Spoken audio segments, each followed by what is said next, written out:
जो वर्षण की जो क्रियाविधि है वो सन 1933 में नॉर्वे के वैज्ञानिक थे बर्जरून। उन्होंने इसके बारे में शुरुआत में बताया कि किस प्रकार से वर्षण होता है, और उसी के नाम पर आधारित जो वर्षण की प्रक्रिया को बर्जरून प्रक्रिया कहते हैं। तो ये तो बात हुई बेसिक के आखिर में किसने इसके बारे में बताया।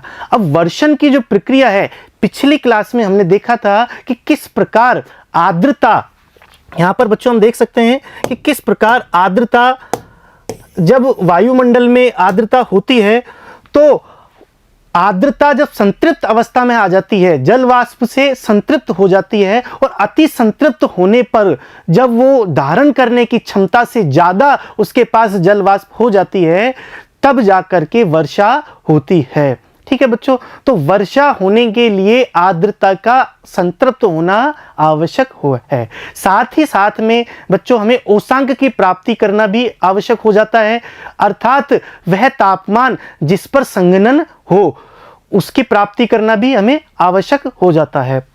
ठीक है, तो लगातार रूप से जब ये चीजें प्राप्त होती है तो उसके पश्चात यहां पर यह भी देखने की आवश्यकता है कि वहां पर संघनन केंद्रक है या नहीं है। यदि वहां पर बच्चों संघनन केंद्रक नहीं होगा, यदि वहां पर कण, ठोस कण नहीं होगा, तो वहां वर्षा नहीं होगी, क्योंकि बच्चों वर्षा होने के लिए सतह की आवश्यकता होती है। और सतह कहां मिलेगा? किसी कण में मिलेगा। हवा में तो वर्षा होगी नहीं, हवा में तो सतह मिलेगा नहीं, तो सतह कहां मिलेगी? कणों पर मिलेगी। और कण होने पर ही जो सूक्ष्म कण हैं, जैसे कि हमने बताया था विभिन्न प्रकार के धूल के कण हो या इस प्रकार की दूसरे नमक जैसे कण हो, वहीं पर ही वर्षा होगी। और उन जो केंद्रक है उनके सहारे पर ही सतह के रूप जब प्राप्ति कर लेता है तभी वर्षा होती है। तो इस प्रकार की विभिन्न क्रियाएं होने पर ही वर्षण संभव हो पाता है। वर्षण भी अनेक प्रकार के होते हैं, उनका भी हम यहां पर अध्ययन करेंगे। तो स्वतंत्र हवा में लगातार संघनन की प्रक्रिया संघनित कणों के आकार को बड़ा करने में मदद करती है। जब हवा का प्रतिरोध गुरुत्वाकर्षण बल के विरुद्ध उनको रोकने में असफल हो जाता है, तब ये पृथ्वी की सतह पर गिरते हैं। इसलिए जलवाष्प के संघनन के बाद नमी के मुक्त होने की अवस्था को वर्षण कहते हैं। बच्चों इसको हम इस तरीके से देखते हैं कि यहां पर जलवाष्प बनने के पश्चात यहाँ पर संघनन की प्रक्रिया हुई। संघनन की प्रक्रिया होने के पश्चात जैसे कि बादल बनने के बाद यहाँ पर कोई केंद्रक, जिसे हमने संघनन केंद्रक कहा, वो प्राप्त हुआ। और संघनन केंद्रक प्राप्त होने के पश्चात वहाँ उसको सतह प्राप्त हुई। सतह प्राप्त होने के पश्चात क्या होगा? उसके चारों ओर संघनित होना स्टार्ट हो जाएगा। वो कण के चारों ओर संघनित होना स्टार्ट हो जाएगा। और इस कण का जब आकार बढ़ने लगेगा, संघनित होने के पश्चात इसके चारों ओर क्या होगा?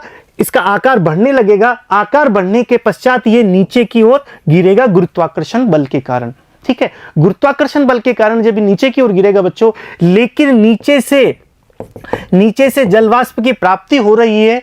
ठीक है, नीचे से जलवाष्प की प्राप्ति हो रही है, इसलिए नीचे ना जाकर के वापस ये ऊपर उत्थित हो जाता है, वापस चला जाता है और वापस फिर अपने टुकड़ों में बट जाता है। और हर टुकड़ा वापस कणों को, सतह को प्राप्त करता है। और इस तरीके से ये अनेक भागों में टूट जाता है। टूट करके फिर वापस पुरानी प्रोसेस चालू करता है, अर्थात कणों में फिर संघनित होता है। संघनित होने के और लगातार जब ये प्रक्रिया चलती रहती है बच्चों, तो बहुत बड़ी मात्रा में ऐसे संघनित कण हो जाते हैं। और जब गुरुत्वाकर्षण बल के प्रभाव से ये गिरते हैं, तो ये एकदम से वर्षा का रूप में नीचे गिरते हैं। ठीक है बच्चों, कण यहां पर जो केंद्रक थे वो वृद्धि करी, संघनित होने के कारण, संघनित होने के पश्चात जब वृद्धि करी तो नीचे गिरे। नीचे गिरने पर वापस जो संवहन की प्रक्रिया थी उसके कारण से वापस ऊपर की ओर आए। ऊपर आने के बाद वो फिर टूट गए। टूटने के पश्चात एक कण माना कि 10 भागों में टूटा तो वापस 10 केंद्रक बन गए। तो 10 केंद्रक बन गए, फिर 10 नीचे आए, 10 फिर ऊपर गए, 100 केंद्रक बन गए, फिर नीचे आए, फिर वो 1000 बने। इस प्रकार से एक लंबी श्रृंखलाबद्ध प्रक्रिया चलती है और जब श्रृंखलाबद्ध प्रक्रिया बनने के पश्चात भारी मात्रा में जब केंद्रक बन जाते हैं तो फिर क्या होता है, वो एकदम से नीचे आते हैं और वर्षा का रूप हमें दिखाई देता है। इस तरीके से यहां पर वर्षण की प्रक्रिया बच्चों होती है। यह द्रव या ठोस अवस्था में हो सकता है। वर्षण जब पानी के रूप में होता है तो उसे वर्षा कहा जाता है, जैसे कि हम जानते हैं। जब तापमान 0 डिग्री सेंटीग्रेड से कम होता है तब वर्षण हिमतुलों के रूप में होता है, जिसे हिमपात कहते हैं। 0 डिग्री सेंटीग्रेड से नीचे होने पर क्या होगा, हिमपात होगा। नमी षटकोणीय रवों के रूप में निर्मुक्त होती है। ये रवे हिमतुलों का निर्माण करते हैं। वर्षा तथा हिमपात के अतिरिक्त वर्षण के दूसरे प्रकार सहिम वृष्टि तथा कर्कापात है। यद्यपि कर्कापात काफी सीमित मात्रा में होता है एवं समय एवं क्षेत्र की दृष्टि से अदा कदा ही होता है। तो यहां पर हम देख सकते हैं कि वर्षा के जो रूप है वो उसमें एक तो वर्षा स्वयं जिसमें द्रव के रूप में हमें प्राप्त होती है, दूसरा है हिमपात। जब वर्षण हिमतुलों के रूप में प्राप्त होता है तो उसे क्या कहते हैं, हिमपात कहते हैं। तीसरा है सहिम वृष्टि। सहिम वृष्टि का मतलब होता है बच्चों कि द्रव और हिम दोनों यदि प्राप्त हो रहे हैं तो उसे सहिम वृष्टि कहेंगे। और कर्कापात का मतलब होता है ओला। जो ओले हम सामान्य भाषा में ओला कहते हैं उसे कर्कापात ही कहते हैं। तो 4 प्रकार के वर्षण यहां पर हो सकते हैं। ठीक है, जो ओले जो गिरते हैं बच्चों वो काफी कम स्थानों पर या कभी कभी यदा कदा ही गिरते हैं, हमेशा या हर क्षेत्र में नहीं गिरते हैं। सहिम वृष्टि जमी हुई वर्षा की बूंदें हैं या पिघली हुई बर्फ के पानी की जमी हुई बूंदें हैं। दोनों बात एक ही हो गई बच्चों। यहां पर समझने वाली बात है कि सहिम वृष्टि जमी हुई वर्षा, जब वर्षा बच्चों यहां पर वर्षा द्रव के रूप में, जब द्रव के रूप में वर्षा नीचे गिर रही है तो नीचे गिरने पर धरातल के समीप आने से पहले यदि तापमान, यहां पर यदि धरातल है, यहां पर तापमान कम है, इस क्षेत्र से भी तापमान यदि कम है तो क्या होगा, वो वर्षा की बूंदे या पिघली हुई बर्फ की जमी हुई बूंदे तो यहां पर क्या होगी, बर्फ के रूप में प्राप्त होगी। और कुछ हिम यहां पर प्राप्त होगा, साथ में द्रव भी प्राप्त होगा और जिसे हम कहेंगे सहिम वृष्टि। ठीक है बच्चों, वर्षा की बूंदें नीचे आई, तापमान कम होने से वो क्या हुआ, द्रव का ठोस में परिवर्तित हुआ, हिम में परिवर्तन हुआ, लेकिन समुचे नहीं हुआ। और सहिम अर्थात जल और बर्फ दोनों की प्राप्ति यहां पर होती है और सामान्य रूप से हमें यह दिखाई भी देता है सहिम वृष्टि के रूप में। जमाव बिंदु के तापमान के साथ जब वायु की एक परत सतह के नजदीक आधे जमे हुए परत पर गिरती है तब सहिम वृष्टि होती है। वर्षा की बूंदें जो गर्म हवा से निकलती है तथा नीचे की ओर ठंडी हवा से मिलती है, इसके परिणाम स्वरूप वे ठोस हो जाती है तथा सतह पर वर्षा की बूंदों से भी छोटे आकार में बर्फ के रूप में गिरती है। यही बात हमने कही, ऊपर से आ रही है द्रव के रूप में, लेकिन जमीन के जब धरातल के समीप आने पर तापमान में यदि तापमान कम हो तो क्या होगा, वहां पर सहिम वृष्टि होगी। इसके पश्चात है बच्चों, कभी कभी वर्षा की बूंदें बादल से मुक्त होने पर बाद बर्फ के छोटे गोलाकार ठोस टुकड़ों में परिवर्तित हो जाती है तथा पृथ्वी की सतह पर पहुंचती है, जिसे ओला पत्थर कहा जाता है। ठीक है, गोलाकार ठोस टुकड़ों में बदलना वर्षा के जल से ही बनती है जो कि ठंडी परतों से होकर गुजरती है। यह ओला पत्थर एक परत के ऊपर एक बर्फ की कई संकेंद्रीय परतों वाले होते हैं। ठीक है, अनेक परतों वाले होते हैं इस तरीके से। ठीक है, और यहां पर यह भी देख सकते हैं कि वर्षा की जब जल से बनती है नीचे आकर के ठंडी परतों से गुजरती है। नीचे ठंडी परतें होती है धरातल के समीप, तब जाकर के अनेक परतों के द्वारा, संकेंद्रीय परतों के द्वारा इसका निर्माण होता है और यह ओला के रूप में हमें प्राप्त होते हैं, जो कैसे होते हैं, गोल होते हैं, ठोस होते हैं। ठीक है बच्चों, जो हम देखते भी हैं अनेक जगह पर ये प्राप्त भी होते हैं। केवल यहां पर ओला वृष्टि ही होती है, यहां पर जल नहीं प्राप्त होता, उस समय पर द्रव के रूप में प्राप्त नहीं होता है। ठीक है, वर्षा के प्रकार हम देख सकते हैं बच्चों कि वर्षा के कितने प्रकार है। उत्पत्ति के आधार पर, यहां पर क्या है, उत्पत्ति के आधार पर वर्षा के 3 प्रमुख प्रकारों में बांटा जा सकता है। संवहनीय वर्षा, पर्वतीय वर्षा तथा चक्रवातीय या फ्रंटल या वाताग्रीय वर्षा। ये एक ही बात है, चक्रवातीय कह दो, फ्रंटल कह दो या वाताग्रीय कह दो। तो 3 प्रकार की वर्षा हमारे यहाँ पर हुई। संवहनीय वर्षा, जो सामान्य रूप से मैंने बताया अभी बच्चों, वो संवहनीय वर्षा है जिसमें हवा गर्म हो जाने पर हल्की होकर संवहन धाराओं के रूप में ऊपर की ओर उठती है। ठीक है, यहाँ पर माना कि ये जलाशय है, तो हवा गर्म होकर के ऊपर की ओर उठी, ऊपर की ओर उठने के पश्चात वायुमंडल की ऊपरी परत में पहुंचने के बाद ये फैलती है तथा तापमान के कम होने से ठंडी होती है। जैसे कि हम जानते हैं धरातल से ऊपर उठने पर तापमान में कमी होती है। ठीक है बच्चों, तापमान में जब कमी होती है तो हवा जब जैसे ही ऊपर पहुंची तो तापमान में कमी के कारण यहां पर संघनन की प्रक्रिया होती है। हम जानते हैं संघनन की प्रक्रिया कैसे होती है, जब तापमान में कमी हो तो संघनन की प्रक्रिया होती है। और तापमान में कमी होने के पश्चात धारण करने की क्षमता, वायु में जलवाष्प धारण करने की क्षमता कम हो जाती है, जिससे कि वायु में वो जलवाष्प अति संतृप्त अवस्था में आ जाती है। और अति संतृप्त अवस्था में आने के पश्चात वो वहां पर वर्षण का कार्य करती है, जैसे कि हम जानते हैं। परिणाम स्वरूप संघनन की क्रिया होती है तथा कपासी मेघों का निर्माण होता है। गरज तथा बिजली कड़कने के साथ मूसलाधार वर्षा वहां पर होती है, लेकिन यह बहुत लंबे समय तक नहीं रहती। इस प्रकार की वर्षा गर्मियों में या दिन के गर्म समय में प्राय होती है। और यह मुख्यतः बच्चों कहां पर होती है, विषुवतीय क्षेत्रों में होती है, जहां पर साल भर तापमान अधिक रहता है। और विशेष रूप से जो समुद्री क्षेत्र है, विषुवत रेखीय क्षेत्रों में भी समुद्री क्षेत्रों में यहां पर ज्यादा वर्षा होती है। दोपहर के समय जब तापमान अधिक होता है, ठीक है, गर्मियों में यह विषुवतीय क्षेत्र तथा खासकर उत्तरी गोलार्ध के महाद्वीपों के भीतरी भागों में प्राय होती है। यहां पर हम इस चित्र के द्वारा देख सकते हैं कि किस प्रकार ये बच्चों किस प्रकार ऊपर की ओर ये जलवाष्प गई, यहाँ पर बादलों का निर्माण हुआ। बादलों का निर्माण होने के पश्चात संघनन की जब प्रक्रिया हो जाती है, उसके पश्चात तापमान में कमी होती है। तापमान में कमी होने के पश्चात यहाँ पर क्या होता है, वर्षण की प्रक्रिया होती है और ये वापस नीचे की ओर वर्षा के रूप में प्राप्त हमें होती है।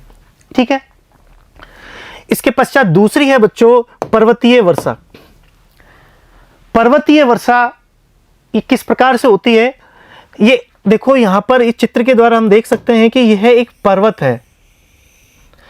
एक तरफ जब ढाल के एक तरफ जब जलवाष्प युक्त जब राशि आती है, गर्म एवं आर्द्र वायु जब आती है तो यहां पर ये चढ़ती है।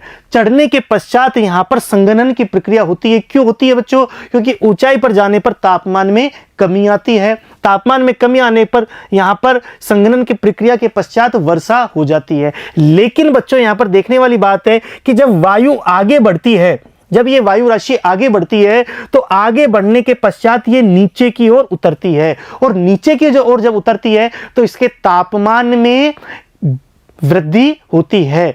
और तापमान में वृद्धि होने के पश्चात ये क्या होगा, यहां पर संघनन नहीं होगा। दूसरा इसमें क्या है कि जिसमें जलवाष्प थी बच्चों, यहां पर जो जलवाष्प थी यह यहां पर इसने वर्षण के रूप में उसे खो दी है। जितनी भी यहां पर जलवाष्प थी वो वर्षण के रूप में इसने खो दी है।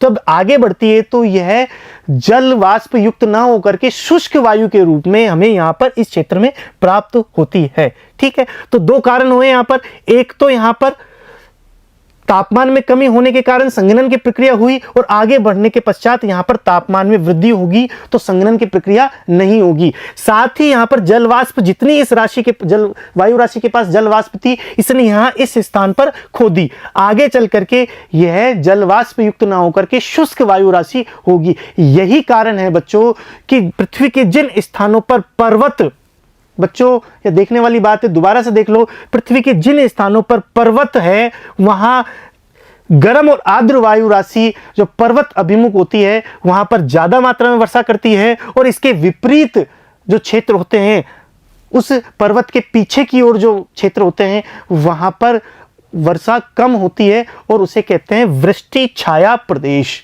उस क्षेत्र को क्या कहते हैं बच्चों, वृष्टि छाया प्रदेश। और यह पृथ्वी के लगभग सभी जगह पर देखने को मिलता है। भारत में भी बच्चों जो पश्चिमी घाट है, पश्चिमी घाट के पश्चिम की ओर अर्थात तटीय क्षेत्रों पर भारी मात्रा में वर्षा होती है।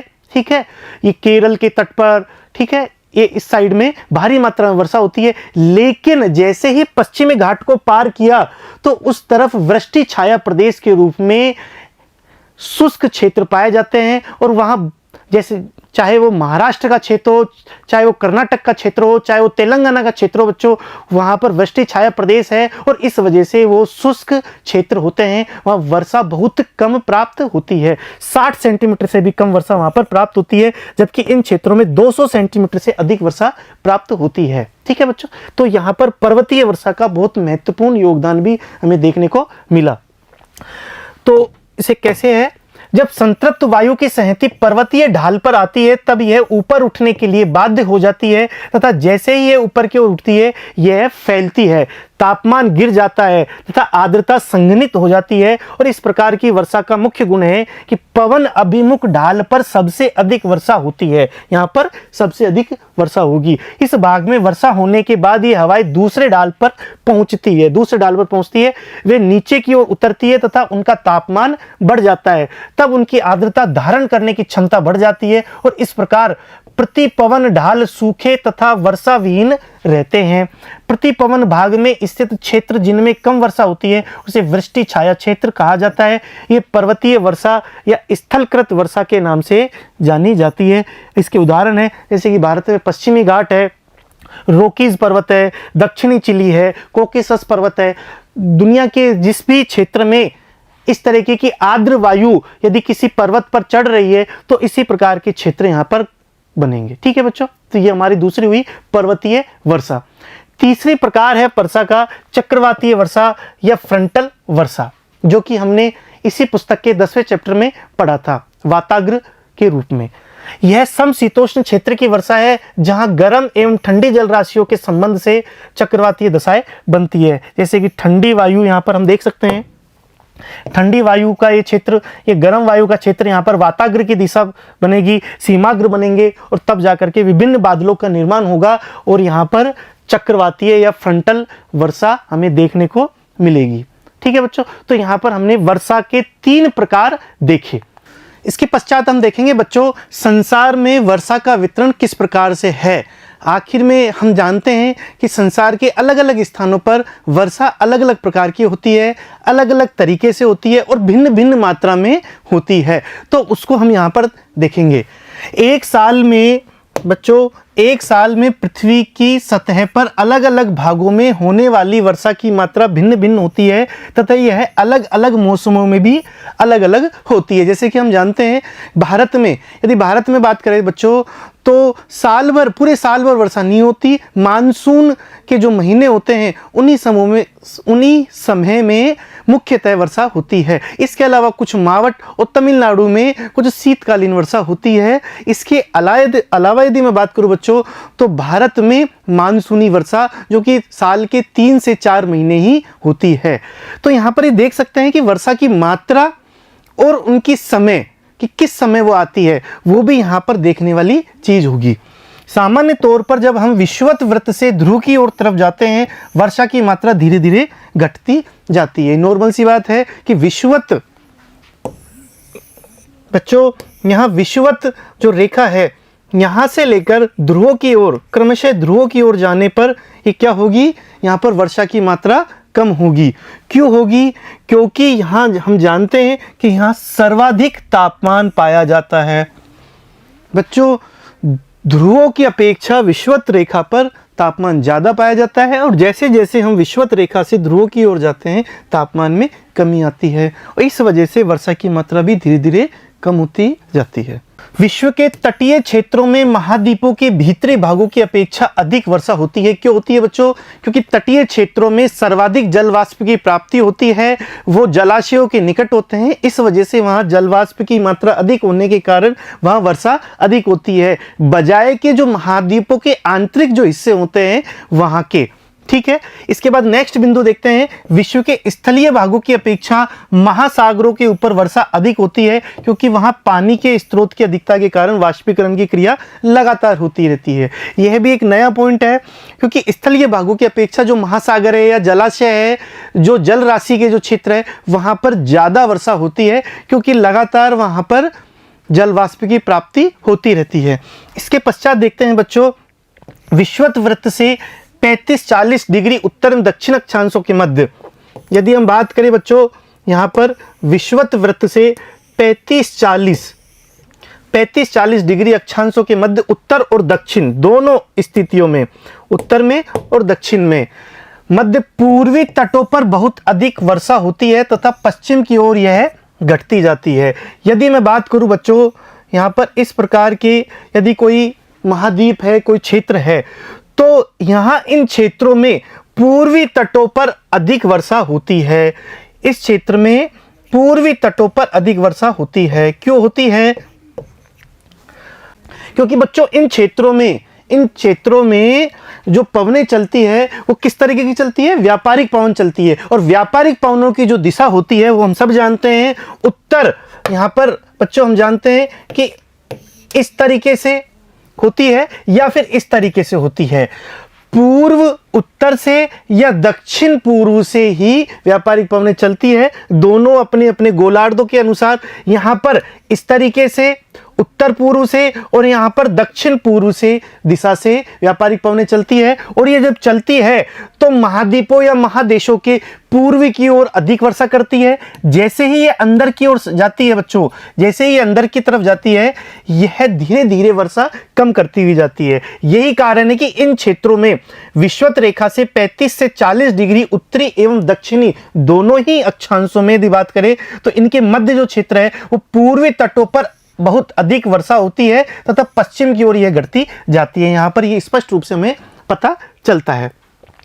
ठीक है बच्चों, इसके बाद यदि हम बात करें पछुआ पवनों का प्रभाव, लेकिन विषुवत वृत्त से 45 तथा 65 डिग्री के उत्तर एवं दक्षिण के मध्य, यदि हम बात करें यहां पर ये 35 डिग्री तक हो गया, लेकिन 45 से 65 ये वाला क्षेत्र बच्चों, साथ ही ये वाला क्षेत्र, यहां पर पछुआ पवनें चलती है। हम जानते हैं बच्चों इन क्षेत्रों में व्यापारिक पवनें चलती है जिसे हमने ट्रेन विंड्स कहा, और यहां पर कौन सी चलती है? पछुआ पवनें। यहां पर पछुआ पवनें चलती है। ठीक है, तो इन पछुआ पवनों के प्रभाव के कारण यदि कोई यहां पर महाद्वीप है या कोई महादेश है, कोई खंड है, स्थल खंड है, तो वहां पर होने के कारण यह पश्चिम से बच्चों, यह पश्चिम से आती है।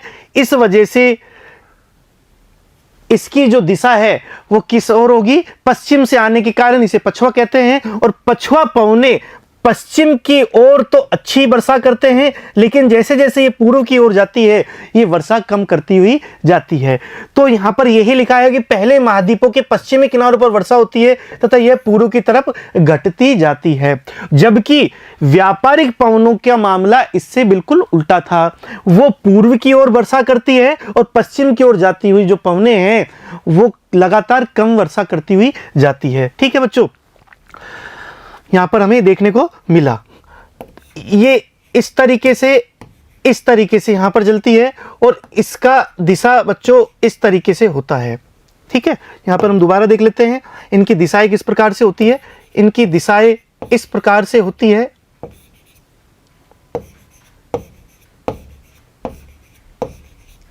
और वहीं ये दक्षिणी गोलार्ध में जो व्यापारिक पवनें हैं इनकी दिशाएं इस प्रकार से, और दक्षिणी गोलार्ध में पछुआ पवनें हैं इनकी दिशाएं इस तरीके से होती है। और यहाँ पर बच्चों, यहाँ पर यदि कोई महादेश या महाद्वीप है, कोई क्षेत्र है, तो यदि इन क्षेत्रों के बीच में आ रहा है बच्चों, तो वो किस प्रकार से जल प्राप्त करेगा वो देखने वाली बात है। यदि वो यहाँ पर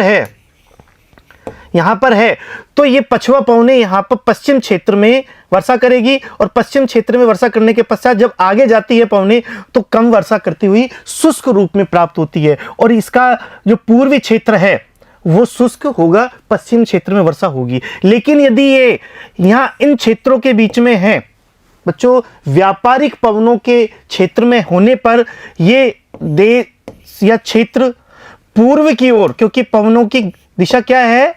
इस तरफ है, तो पूर्व की ओर अधिक वर्षा प्राप्त करेगा, जबकि पश्चिम की ओर शुष्कता प्राप्त करेगा। इसी प्रकार से ये पछुआ पवनें यहां पर यदि होने पर पश्चिम की ओर, महादेश के पश्चिम की ओर वर्षा प्राप्त करेगा और पूर्व की ओर वो शुष्कता को प्राप्त करेगा। इस प्रकार से हम विभिन्न पवनों का प्रभाव भी यहाँ पर देख सकते हैं स्थल भागों पर। ठीक है, इसके पश्चात यदि मैं बात करूं बच्चों, तो जहां भी पहाड़ तट के समानांतर है वहां वर्षा की मात्रा पवन अभिमुख तटीय मैदान में अधिक होती है, जैसे कि हमने पर्वतीय वर्षा में भी इसको देखा था। यह एक प्रतिप्रवण दिशा की तरफ घटती जाती है, जबकि पीछे की ओर जो पर्वतों के पीछे की ओर वृष्टि छाया जो प्रदेश बनते हैं वहां पर वर्षा कम होती है, यह हमने अभी देखा था। ठीक है बच्चों, इसके पश्चात देखते हैं हम वार्षिक वर्षण की कुल मात्रा के आधार पर विश्व की मुख्य वर्षण प्रवृत्ति को निम्नलिखित रूपों में पहचाना जाता है कि किस प्रकार से कितनी वर्षा कौन से क्षेत्रों में होती है। विषुवतीय पट्टी शीतोष्ण प्रदेशों में, पश्चिमी तटीय किनारों के पास के पर्वतों के वायु की ढाल पर तथा मानसून वाले क्षेत्रों के तटीय भागों में वर्षा बहुत अधिक होती है, जो प्रतिवर्ष 200 सेंटीमीटर से ऊपर की होती है। तो सर्वाधिक वर्षा प्राप्त करने वाले क्षेत्र बच्चों, यहां पर देखने वाली क्या बात है कि विश्व में सर्वाधिक वर्षा प्राप्त करने वाले क्षेत्र कौन कौन से हैं। विषुवतीय पट्टी अर्थात ये बिल्कुल विषुवत रेखा के समीप वाला क्षेत्र, ये विषुवतीय पट्टी। शीतोष्ण प्रदेशों में पश्चिमी तटीय किनारों के पास, ठीक है, यहां पर हमने देखा था अभी कि किस प्रकार से पछुआ पवने और व्यापारिक पवने किस प्रकार से क्षेत्रों को प्रभावित करती है, उसी प्रभाव को यहां पर बताते हुए शीतोष्ण प्रदेशों में पश्चिमी तटीय किनारों के पास के पर्वतों के वायु की ढाल पर, साथ ही पर्वतों की जो वायु की ढाल है, जिसको हमने क्या कहा बच्चों, पवन अभिमुख जो क्षेत्र है, वहां पर वर्षा ज्यादा होती है, और इस पर्वत के पीछे के जो क्षेत्र होगा उसे वृष्टि छाया प्रदेश कहते हैं, वहां वर्षा कम होगी। भारत में भी पश्चिमी घाट में इस प्रकार के क्षेत्र पाए जाते हैं, वहां सर्वाधिक वर्षा होती है।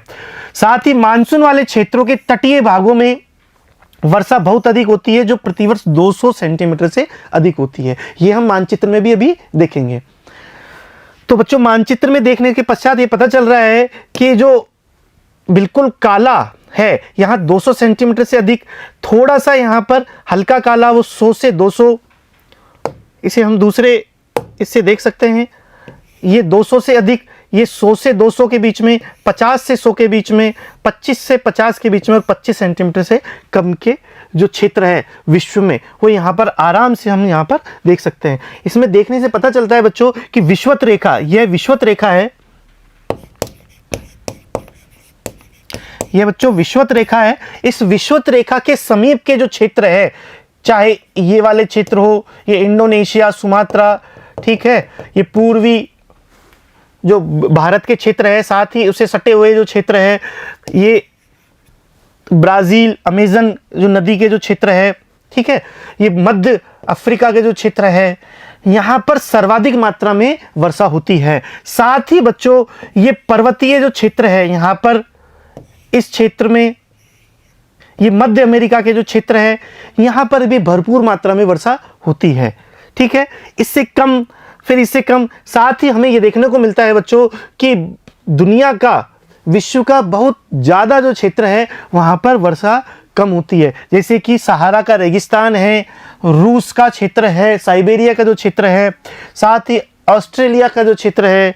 ठीक है, हम यदि बात करें कनाडा की, ग्रीनलैंड की, या उत्तरी अमेरिका के दूसरे संयुक्त राज्य अमेरिका की, तो वहां पर भी वर्षा न्यून होती है। ठीक है, अटाकामा मरुस्थल है। तो इन क्षेत्रों में, मध्य एशिया के जो क्षेत्र है यहाँ पर, इसके अलावा अरब क्षेत्र है, यहाँ पर वर्षा कम होती है। ठीक है, तो ये हमने मानचित्र के द्वारा देखा। इसके पश्चात बच्चों देखते हैं कि ऐसे क्षेत्र अर्थात महाद्वीपों के आंतरिक भागों में प्रतिवर्ष 100 से 200 सेंटीमीटर वर्षा होती है। महाद्वीपों के तटीय क्षेत्रों में वर्षा की मात्रा मध्यम होती है, जैसे कि मैंने बताया था कि महाद्वीपों के जो मध्यम, जो बीच में है, उसमें मध्यम प्रकार की वर्षा होती है, क्योंकि तट से बच्चों, तट से जैसे ही वायु आगे बढ़ती है वो अपनी आर्द्रता खो देती है और शुष्क के रूप में आगे प्रवेश करती है। उष्णकटिबंधीय क्षेत्र के केंद्रीय भाग तथा शीतोष्ण क्षेत्रों के पूर्वी एवं भीतरी भागों में वर्षा की मात्रा 50 से 100 सेंटीमीटर होती है, जैसे कि मैंने बताया था, पछुआ पवनों के प्रभाव के कारण। महाद्वीपों के भीतरी भाग के वृष्टि छाया क्षेत्रों में पड़ने वाले भाग तथा ऊंचे अक्षांशों वाले क्षेत्रों में प्रतिवर्ष 50 सेंटीमीटर से भी कम वर्षा होती है। वृष्टि छाया प्रदेश है या फिर जो ऊंचे अक्षांशों पर, ऊंचे अक्षांशों का मतलब ध्रुवों के नजदीक, तो ध्रुवों के नजदीक वाले जो क्षेत्र है वहां पर 50 सेंटीमीटर से भी कम वर्षा प्राप्त होती है। वर्षा का मौसमी वितरण, इसके बाद देखते हैं बच्चों कि वर्षा का मौसमी वितरण इसकी प्रभाविता को समझने का एक महत्वपूर्ण पहलू है। कुछ क्षेत्रों जैसे विषुवतीय पट्टी तथा ठंडे समशीतोष्ण प्रदेशों में वर्षा पूरे वर्ष होती रहती है। तो बच्चों इन क्षेत्रों में जैसे विषुवतीय पट्टी है, ठंडे समशीतोष्ण प्रदेश है, इनमें पूरे साल भर वर्षा होती है, पूरे साल भर वर्षा होती है। अब वो कैसे होती है इसको देख लेते हैं कि जैसे विषुवतीय क्षेत्र है, यहाँ पर इस विषुवतीय क्षेत्र में तापमान अधिक होता है। तापमान अधिक होने के कारण यहाँ संवहनीय जैसी प्रक्रिया, संवहनीय वर्षा पूरे साल भर होती है, क्योंकि इस क्षेत्र में पूरे साल भर तापमान अधिक होता है। साल भर तापमान अधिक होने के कारण पूरे साल भर संवहनीय वर्षा होती रहती है। दूसरा बच्चों, ठंडे समशीतोष्ण प्रदेशों में, इसको हम अगले चैप्टर में समझेंगे कि इन क्षेत्रों में सर्दी और गर्मी दोनों ही प्रकार की ऋतुओं में वर्षा होती है। इस वजह से यह भी पूरे वर्ष भर वर्षा प्राप्त करता है। तो कुछ क्षेत्र ऐसे भी है जो पूरे साल भर वर्षा प्राप्त करते हैं, कुछ क्षेत्र ऐसे हैं जो साल के कुछ फिक्स महीनों में वर्षा प्राप्त करते हैं, जैसे कि गर्मियों में या सर्दियों में, या भारतीय जैसे क्षेत्र जो मानसून के समय वर्षा प्राप्त करते हैं। अच्छा, कुछ क्षेत्र ऐसे होते हैं बच्चों कि जो सुबह वर्षा प्राप्त करते हैं, यहाँ पर कुछ दोपहर की वर्षा प्राप्त करते हैं। अलग अलग प्रकार के, कहीं पर कम वर्षा होती है, कहीं पर 50 सेंटीमीटर, 25 सेंटीमीटर, और कहीं पर 400, 500, और कहीं कहीं भारत के मेघालय जो राज्य हैं वहां पर चेरापूंजी और मौसिनराम जैसे स्थानों पर तो 1000 सेंटीमीटर से भी ऊपर वर्षा प्राप्त होती है। अर्थात कहने का मतलब यह है बच्चों कि अलग अलग क्षेत्रों में अलग अलग प्रकार की वर्षा हम प्राप्त करते हैं। आज के चैप्टर में बच्चों हमने वर्षा देखी, वर्षा के प्रकार देखे, और विश्व में कहां कहां वर्षा का वितरण किस किस प्रकार से है इसको देखा। इस प्रकार से यह चैप्टर पूरा हुआ बच्चों।